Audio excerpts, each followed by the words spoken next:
Hello viewers, আসসালামু আলাইকুম। কেমন আছেন সবাই? আমি আজ এমন একটি মুখরোচক খাবার তৈরি করব। এই খাবারটা যারা না খেয়েছেন তাদের জন্য আমি এই রেসিপিটা শেয়ার করছি। আর এই রেসিপিটা আমার ইউটিউব চ্যানেলে রয়েছে। তারপরেও আমি এটা এত মুখরোচক খাবার, আর এই খাবারটি অনেক সময় এত মজাদার হয়ে থাকে, মাছ মাংসকেও হার মানিয়ে দেয়। তো আমাদের মানিকগঞ্জের খুবই জনপ্রিয় এবং মুখরোচক একটি খাবার, ট্র্যাডিশনাল একটি খাবার। এটি হচ্ছে চাল কুমড়া পাতার বড়া। তো ঢাকায় সব সময় চাল কুমড়া পাতা অ্যাভেলেবেল পাওয়া যায় না, সেই জন্য আমার যেহেতু চাল কুমড়া পাতার বড়া অনেক প্রিয়, আমি কি করেছি, একটা চাল কুমড়া গাছ লাগিয়েছি আমার বেলকনিতে। যদিও অনেক বড় বড় পাতা হয়নি, ছোট ছোট পাতা হয়েছে। যাই হোক, সেটা কোনো সমস্যা নেই। আমার সব থেকে বড় পাওয়া হচ্ছে আমার চাল কুমড়া পাতা আছে আমার বাসায়। আমার যখন মন চায় তখন আমি এই মুখরোচক চাল কুমড়া পাতার বড়াটি খেতে পারি। সো আমি কিভাবে চাল কুমড়া পাতার বড়া তৈরি করি সেটাই আজ আমি শেয়ার করছি। এখানে নিয়েছি আমি মুসুরের ডাল, দিয়েছি যে কোনো ডাল দিয়েই দিতে পারে, দিয়েছি কাঁচামরিচ, পেঁয়াজ এবং কয়েক পিস রসুন, ধনিয়া, জিরা, হলুদ গুঁড়ো, মরিচ গুঁড়ো এবং সামান্য পরিমাণ লবণ। এখন আমি এগুলোকে খুব ভালোভাবে ব্লেন্ড করে নিব। কেউ চাইলে শিলপাটাতেও ব্লেন্ড করে নিতে পারে।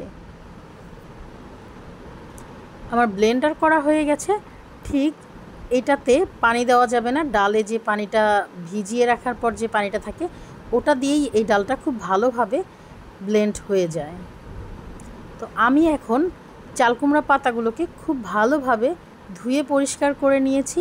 এখন আমি এই পাতাটাকে কিভাবে বড়া তৈরি করব সেটা শেয়ার করছি। ঠিক এইভাবে আমি পাতাটা নিয়েছি এবং ডালটাকে এভাবে দিয়েছি।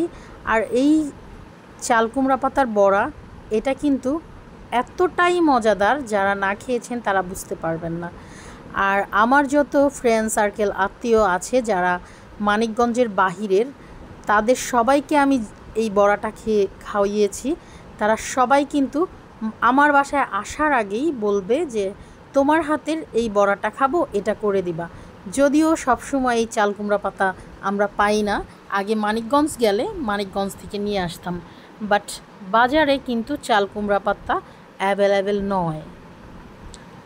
তো আমি এখন আমার বেলকনিতেই এই গাছটা দিয়েছি, যার জন্য হচ্ছে আমি মাঝে মাঝেই এই বড়াটা তৈরি করে নিতে পারি।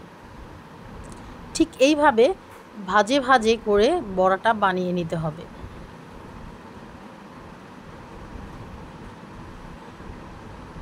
এইভাবে করে আমি সবগুলো পাতার বড়া একসাথে তৈরি করে নিয়েছি।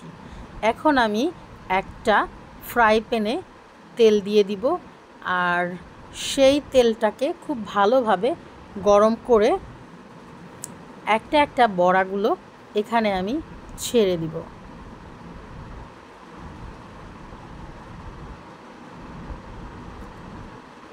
তেলটাকে কিন্তু ভালো করে হিট করে নিতে হবে, তা না হলে ডালগুলো খুলে যাওয়ার সম্ভাবনা থাকে।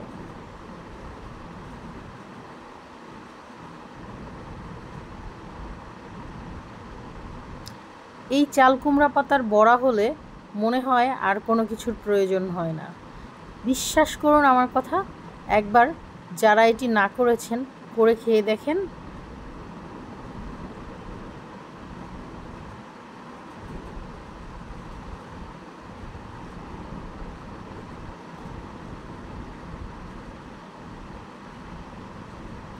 খুব ভালোভাবে ভেজে নিতে হবে যেন পুড়ে না যায়, আর ভিতরটাও যেন সুন্দরভাবে হয়ে যায় আর খুব ক্রিসপি থাকে।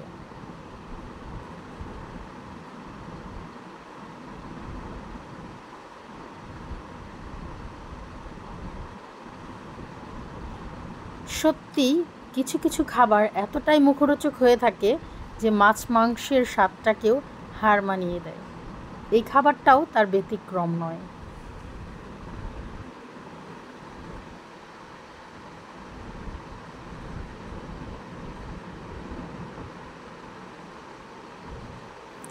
এভাবে আমি সবগুলোকে ভেজে নিয়েছি।